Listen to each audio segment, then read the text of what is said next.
Hello, I'm Leonard Maltin. You know, in the old days of those Saturday matinee cliffhanger serials, the audience had to wait an entire week to find out what happened to its hero. George Lucas went well beyond that. He kept us all waiting years between Star Wars, The Empire Strikes Back, and then finally, The Return of the Jedi. Thanks for being here, George.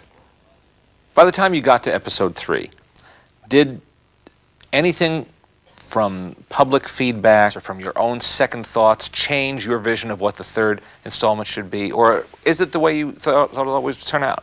No, it's pretty much the way it was always thought to come out. I mean, I had to make certain changes to things because in the original screenplay, the Ewoks were Wookiees, and Chewbacca really wasn't the co-pilot.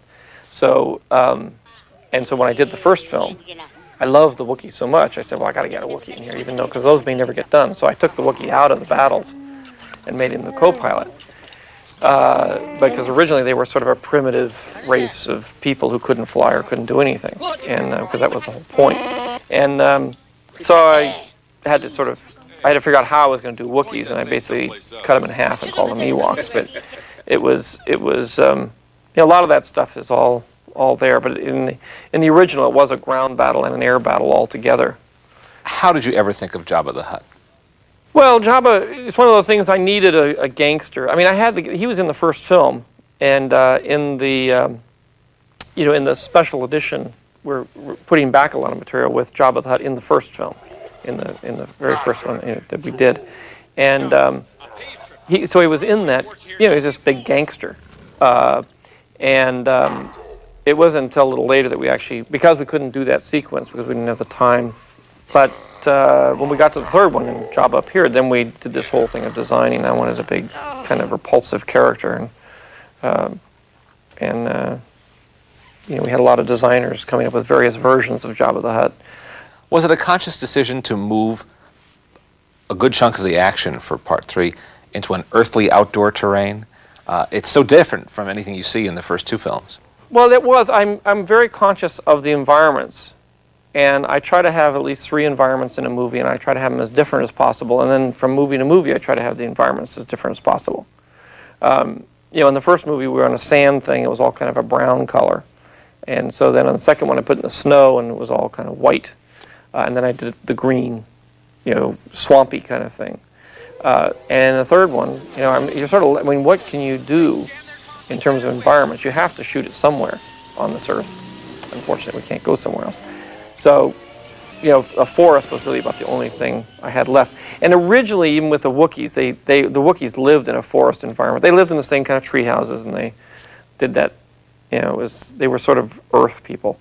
There's a whole motif of, like, Luke's planet. Everybody is brown. There's lots of browns and earth tones. Everything is earth tones and light tan and light brown, flesh color. You know, it's all very warm tones.